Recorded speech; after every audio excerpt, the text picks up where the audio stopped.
listening to I Am Refocused Radio with your host, Shamaya Reed. This show is designed to inspire you to live your purpose and regain your focus. And now, here's your host, Shamaya Reed. Hey, welcome to I Am Refocused Radio. We're here once again today. Just like Anthony's show, we have another amazing show line for y'all. We have a special guest, Maldonado Smith. She is in consulting business. She has a website, mmsconsultingfirm.com. We're going to learn everything about her story. She is the Chief Empowerment Officer of MMS Consulting. She's the creator of also Executive Vision Imagery program. She has over 18 years of corporate sales leadership for Fortune 500 companies in diverse industries.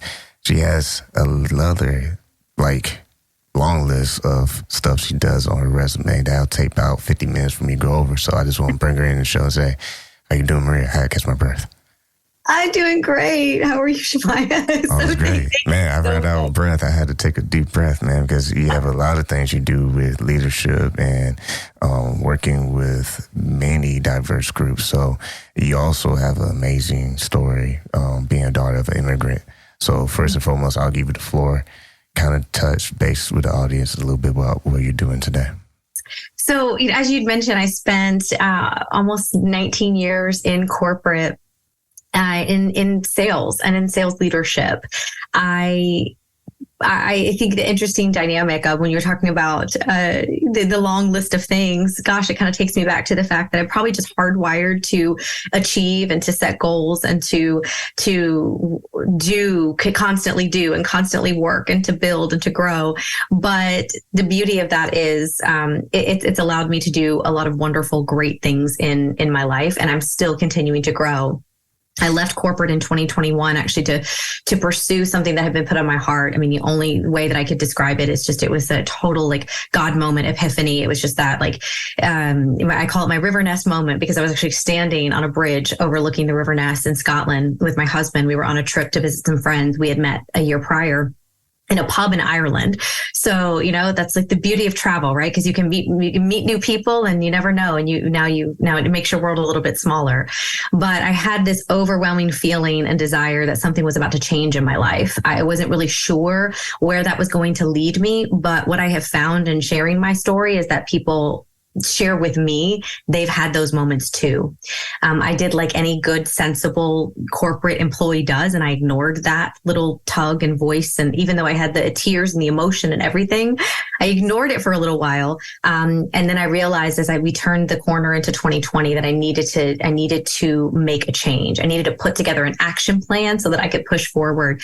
And then the pandemic happened. So that's really kind of what brings us through to today. But I would say that my goal setting journey, my empowerment journey really began when I was a young child. And you mentioned, being a daughter of an immigrant. And so I feel like being the daughter of an immigrant, or just the child of an immigrant, presents itself with unique opportunities, because you in a different way, of different perspective, because you grow up knowing the sacrifices that they made to get to this country. And so that was always in the back of my mind. And because my father wasn't able to have a formal education was pushed on all of us. It was a very, very much an important factor of our upbringing within our family. So I think all of those components are kind of the impetus, the catalyst for why I wanted to start my own company, become a Chief Empowerment Officer, and to work on people and leadership development. And speaking of leadership development, today's topic is benefit of goal setting.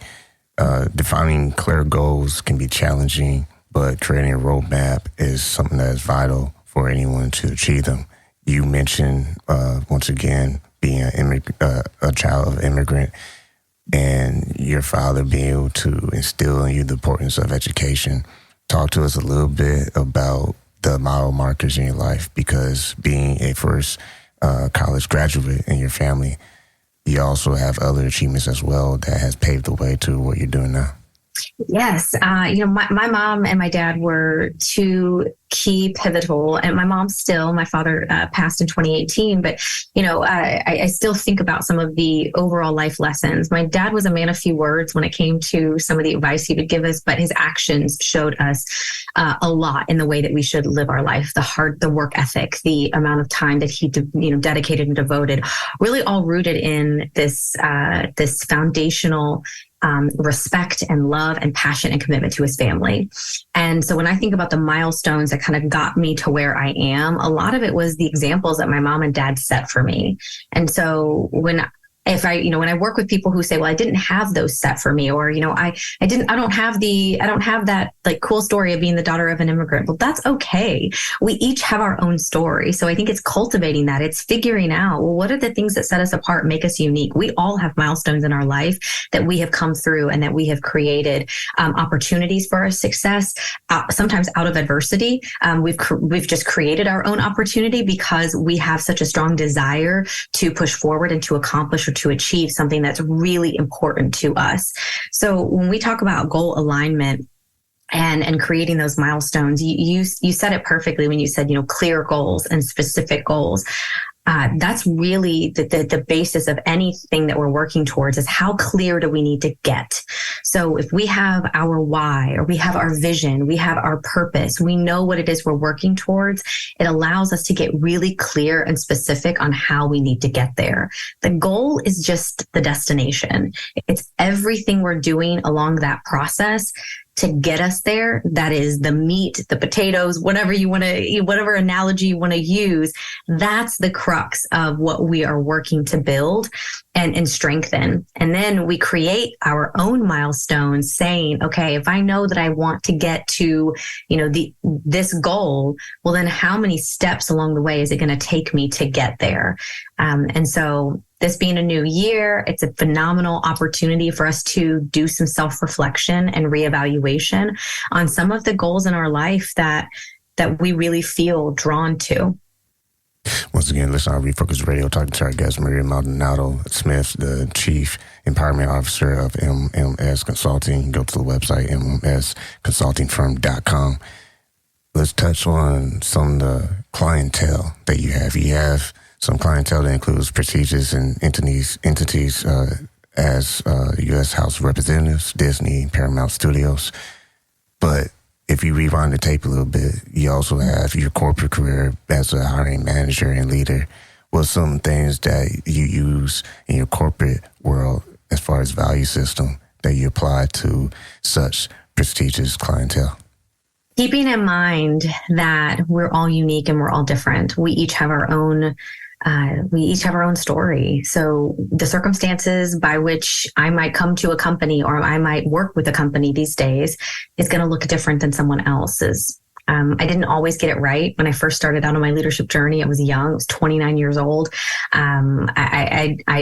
I just was a really high performer. So a lot of my accolades or awards or recognition was really rooted in the fact that I just was hardwired to succeed. So when I reflect back on that and learning through some of those processes to get to become the leader that I always wanted and needed, but didn't necessarily have throughout my corporate career, it provided opportunity for me when I go into some of these large corporations or even startups that I work with or small businesses or nonprofits.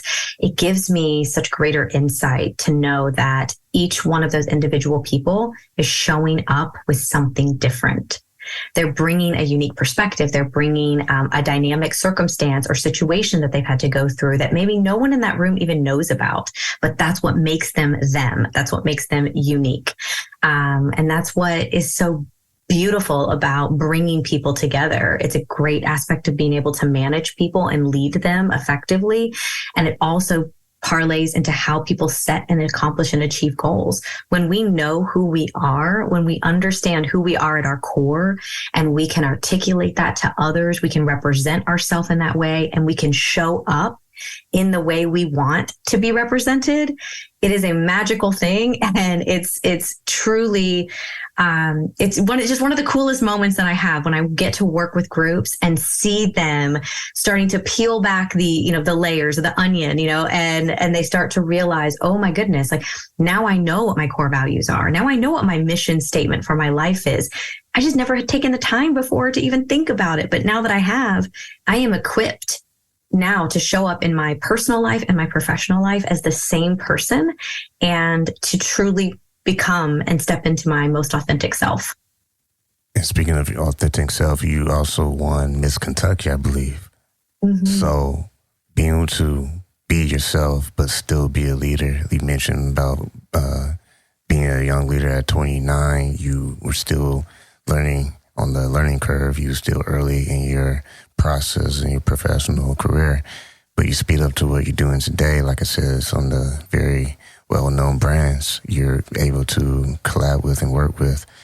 Let's break it down for the audience when it comes to goal setting. When you're trying to define a goal, what's some of the exercises or tips that you recommend to your clients as far as helping breaking down the bigger picture to smaller things to chew on? So great segue into the vision imagery process and executive vision imagery. Yes, I wrote down in the third grade that I wanted to be Miss Kentucky. It was one of 3 goals that I put on a piece of paper that were later transferred onto a Post-it note. That Post-it note hung on my mirror until I was a senior in high school before I was about to go to college. And those 3 goals were to go to college, graduate college, to become Miss Kentucky, and to become a United States Senator. I have no desire or plans to become a United States Senator, but the interesting play there is that, I think that it does one of 2 things. It shows me that, goals can change, and that's a good thing. Like, our minds are going to change. We get to evolve. We get to become a different person. We get to choose the kind of person that we want to be, and we get that choice every single day, God willing. So the way that I have always positioned this when I present to groups is like, I didn't fail at that goal. It was a redirection due to a changed mind. It was something that might have appealed to me when I was 8, which I really doubt. Honestly, I think I was just most likely trying to brown nose and impress my teacher because I was in the 3rd grade. But the other thing is it's played out in the way that now I've gotten to work with the U.S. House of Representatives. So while I didn't become a senator, I've got to impact and impart some wisdom and some people and leadership development on the people who are making a difference in our world. So that goal might have just been misguided, I guess, in even my youngest age, but it led me to something that is more passion-filled and driven. So, but skipping to the process. So executive vision imagery, there's so much science rooted in the power of vision imagery and the science behind goal setting. So I have a 5-step process that I take teams through. And it's really meant to be an all-day workshop. I mean, we are immersed in this workshop. It's intensive. We are driving communication. We're setting boundaries. We're creating goals. We are aligning our personal and professional goals with who we want to be. It starts with a word. One simple word, a word of the year. We pick a word of the year. And I'll say this, just because it's the beginning of a new year does not mean that you have to pick one right now. If you're not ready, if you want to wait till next month, that is fine. Your year gets to start whenever you decide to make a change. So I do workshops 12 months out of the year. I also don't ask participants to wait until my workshop. Go ahead and start writing those goals down, but pick a word, anchor yourself in that word. How do you want your year to feel? What do you want it to look like? How do you want to show up for yourself in representation of that word? And then we work through core values. We work through a mission statement. We work through our core goals. So I have them pick 3 goals that they want to work on for the entirety of the year. The reason is because, well, quite simply, we metabolize things in 3s a lot better than we do anything else. So when we start getting 4, 5, 6, that's why when you have these massively long to-do lists, we're already out. We've overwhelmed ourselves to the point that we can stall ourselves into inaction. And then we wrap it up with the foundation. I say we reverse engineer what a home would look like. And the foundation of that is positive habits? How are we building out positive habits that are going to get us to where we want to be? Because a goal is a great dream, but it's only as good as the systems and processes that we put in place to get us there. You mentioned the word anchor, and I think that's a good illustration visually, because having those 3 goals and having that one word that anchors you throughout the whole process until you achieve those goals, we know that challenges are going to come. And you mentioned earlier about how, challenges, you didn't say challenges, but when you're talking about your goals, not always going the way you plan it to. Sometimes challenges can do one or two things. It can deter you to go, in your words, redirect, or it can re-emphasize how important is this to you. So it's like 2 things you can keep in mind while you're looking at those 3 goals you're trying to achieve. How is this important to you, or are you going to be, redirected to something that's might even a bigger picture, a bigger door? Absolutely. That's really why we should revisit our goals on a consistent basis. That's why the last component of the workshop is to put together a visual representation of your goals. What's important to me right now might not be important to me by the end of this year. And that's okay too. We have to get really comfortable with being uncomfortable, with accepting that we might have an idea, or we might have a goal that at the onset of that goal we think is really awesome. And then as we start to get in it and we start to do the work and we are consistent, it's not that we haven't learned anything. It just might mean that our mind around it has changed. And that's okay too. There's so much evaluation, calibration, self-awareness that is involved in this process, which is why it continues to further develop people. Because anytime we are taking the time to develop ourselves, and I share this a lot with groups I work with. The stat is we spend 80% of our time with the people that we work with, but we spend 100% of our time with ourselves. So I want to wake up every day and look in the mirror and know that I'm doing everything that I can to be the best Maria that I can be. And some days it's not pretty. Some days it's not perfect. Actually, in fact, there's no day that it's ever been perfect, but I try my best. I show up and I continue to take those small steps. A couple of tips that I'll provide, anyone listening who's like struggling or maybe still thinking like, but how do I even get started? There's a couple questions that I always ask people at the onset of working with them individually or within a group. And then there's a couple of tips that I have. So the questions are, who am I? Just simply, who am I? I'm a woman, I'm a wife, I'm a mom, I'm all of these things, right? So I'm all of these things. So you can get as basic and as nuanced as you want with that. I'm also a giver. I'm someone who cares a lot about people intensely. I love like deep connection and one-on-ones and all of the things. So it's a makeup of who I am. What do I want? Simply, what do I want? What do I want for my life? What do I want to achieve? What do I want to become? What do I want to do? All of those things. What are some hobbies that I enjoy? What are some passions? What lights me up? People light me up. I love working with people. I love sharing my passion. I love sharing my purpose. So for me, I know what lights me up. I know my why. I'm very centered and rooted in that. And then I always say, what do you want to do more of? If you really like skiing, if you really like golfing, if you really like, taking warm baths, write those things down. Nothing is off the table because this is you. This is you getting to know you. The next thing is, because we typically overwhelm ourselves with so many things to do, like I said, those to-do lists start to get really, really long. I break it down. 1 Post-it note a day. I love Post-it notes. And to me, they are part of that, as you had mentioned, part of that anchor for me is systems and processes. So one of the systems I have is a Post-it note a day. And I just write one thing on that. And that's the only expectation that I have for myself to get done. Now, I've got other things that I do, of course. I wake up, I brush my teeth, I brush my hair, I make my bed, etc. Those things, that routine has already long been set. But if that's something you are struggling with, then write it down, put it on a Post-it note, follow through with your morning routine. If you can start to gain consistency with that, then you can move on to the next thing. So it's kind of like that habit stacking a little bit. But there's one thing typically each day that we know we need to get done.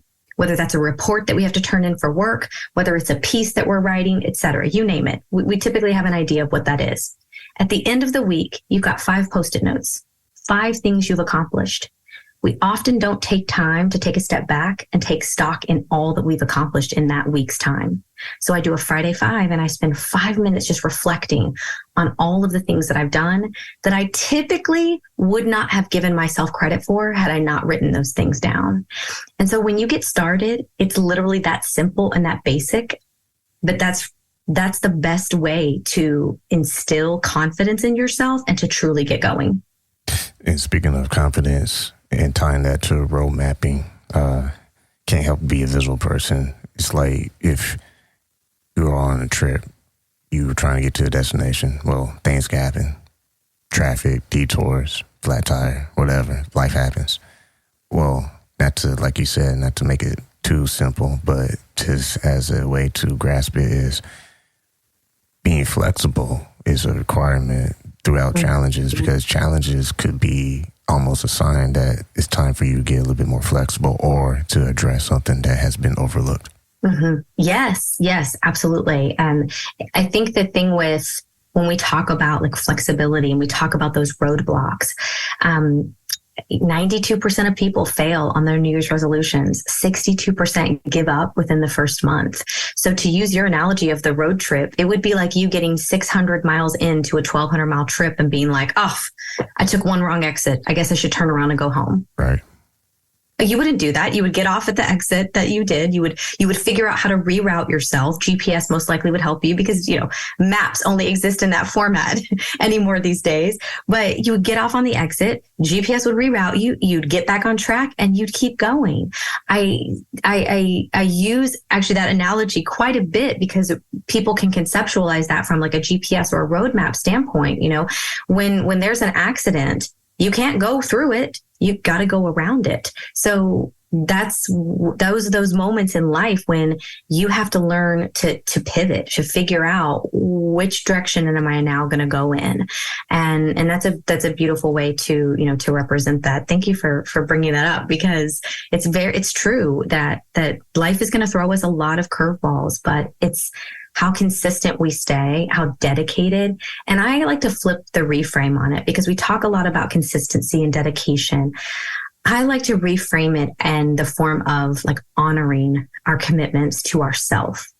And would we honor a commitment to someone else over a commitment that we would honor to ourselves? And most typically the answer is yes. We will put others first and forgo our own self-care or our own advancement towards that goal to help someone else.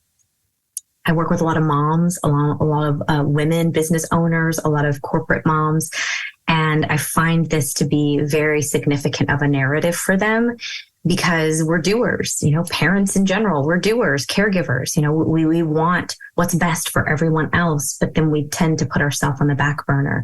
So the first sign of a hiccup on our journey or our road to accomplishing a goal, we allow that to become our sign. We allow that to become our sign that, okay, maybe it's just time for me to, I just need to leave it here, not work on it, and just like move on.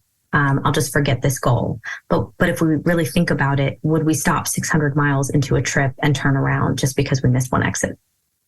We're talking to our guest, Maria Maldonado Smith. She is the Chief Empowerment Officer of MS Consulting. That's MMS Consulting. Go visit the website, msconsultingfirm.com. Tying back to earlier with your dad and his influence on your life. I mean, immigration is a hot topic, huge topic nowadays. You being a child of an immigrant, but being able to rise to what you believe and being a contributor. And I want to highlight you also, like I said earlier, some of your clientele included the U.S. House of Representatives. So for you to be around that and to live the life you live, what will be your message to those who need to be more educated on how y'all can contribute and do well in this country? Well, I mean, the United States was built on the backs of immigrants. We wouldn't be where we are without immigration. And I look at that anytime I travel, I think that gives me a reason to respect and appreciate and value all that my father did have to go to come to this country. And there's a lot of hard work that not just hard work, like literally that he was doing every day working in the horse racing industry, but a lot of paperwork and a lot of process and the entire system. And so, yes, I do think we need to, I'm no politician, but I think we need to create a system and a path to creating a path to citizenship for people who want to be in this country, who want to work, who want to live the American dream. My dad, up until the day he died, was an extremely proud U.S. citizen and really loved this country for what it provided him, because he saw what he was able to build. He came to this country at 26 years of age. He didn't speak any English. He was given opportunities to learn, and he did. He was given an opportunity to cultivate a life and a over 50-year career in the horse racing industry. He met my mother. He had 3 children, built a family, centered his world around us, and truly created something beautiful. So there's so much potential opportunity for people who want to be here and who want to make a living. I look at it this way. We're all people. Every single one of us, right? We're humans. We're humans waking up every single day, going out, trying to do one of several things: provide for ourselves, provide for our family, provide for others. And we want to hopefully do that with joy, with meaning, with purpose in our life. So as a daughter of an immigrant, that's something that's on my mind every single day, because I knew that had my dad not been so bold and fierce in his goal and determination to get to this country, I wouldn't be here today. So I think that the beauty of immigration is that we learn so much from other people when we step outside of what we know to be our community, our life, and we can cultivate growth in ourselves, development, a deeper understanding and respect for what people go through to get to this country. And anytime I travel, I just find it fascinating, because I think it makes my world smaller, and it truly teaches me that we're really not all that different. We're all just out here living a life that we hope will have purpose and value and joy and meaning. And speaking of purpose and value, another analogy for you before you wrap up is like a boxer. We are kind of similar to that athlete. We need someone in our corner, someone who has our back, someone who's going to coach us through whenever we feel like we're losing, but we just need that one word, that anchor, and maybe 3 goals to get us over the hump. When you look at the people that you serve and help, and the influential people you've been to be able to be around, I mean, I'm going to keep saying the House of Representatives, that's a big deal. Not every average person gets to have that opportunity. Yeah. When it comes to being someone's advocate and being someone's corner, what's one core value that you hold on to that's kind of like your navigation system to keep you on track? Mm-hmm. My family is, one of the core values that I have outlined my core values every year just as a reminder to myself, because there were times in years past that I wasn't anchored in those core values. I thought about them and I kind of meandered around, like picking a few, but didn't really center on them. And now that I'm deeply rooted in them, it's aligned my life in such greater purpose and given me such greater value for what it is I'm working to achieve. I would say my family is first and foremost tied next to my faith. Those two aligned together kind of create this, this trifecta of, I think, my purpose in this life. When I think about how I contribute to that family, and then my kids and my husband. Another core value of mine is fostering deep connection with people. I think we live in such a world where, because of social media, which is phenomenal, and I use it daily, I'll never deny that I don't. but I'm also searching to have really true, deep connection and deep relationships with people that I can get to know them. And so you talk about that person in your corner, and that's really how I view myself. When I work with individual clients, I am their accountability partner. And the science tells us that they're 64% more likely to achieve their goals with me in their corner. Because the science says when we have an action plan and we have an accountability partner, that is just the statistic to which we are more likely to achieve our goals. And so to be that support system for someone is not just a huge responsibility. It's a joy and it's an honor, but it's another way that I can represent what I bring to the table on a daily basis. It's why I call myself a chief empowerment officer, because if you're ever down, I will always have a smile on my face for you. I will always be ready to support you and tell you all of the things that you might be doubting, but needing to hear from a positive reinforcement standpoint.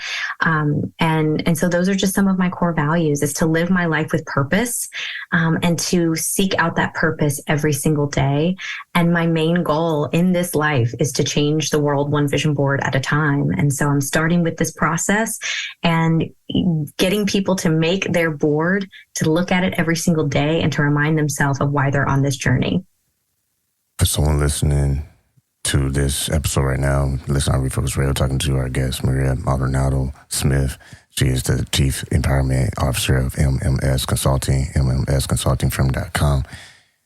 They ready to take their best foot forward. It's a new year, new slate, new chapter, if you will. What's the best way they can start the process and contact you? Yes. Well, one, I would love for you to contact me. You can find me. I hang out most on social media, on Instagram and on LinkedIn. So you can find me at Maria Maldonado Smith is my handle. It's one big long, but if you start typing Maria Mal, you'll most likely get me to pop up. And then I'm on LinkedIn as well. Of course, my website is mmsconsultingfirm.com. Would love to get started with anyone who wants to just think about their word of the year, to sit with some of their goals and devise a plan to accomplishing them. I would say for someone getting started, start writing things down. That's the number one thing. Less than 3% of Americans write their goals down. So the best and most pivotal, important step you can take is to actually sit with pen or pencil to paper and start writing your goals down. And then give me a call and let's accomplish them together. Yeah, like we said throughout the whole episode, the benefits of goal setting, defining clear goals, creating that roadmap and achieving them. Don't forget what we say, you need that one word and those 3 goals to get started, and then go head over to mmsconsultingfirm.com. Again, mmsconsultingfirm.com. Again, I want to say thank you to you, Maria, for your time. Thank you so much. I'm so appreciative of your time as well. Thank you. And Happy New Year. Happy New Year to you too.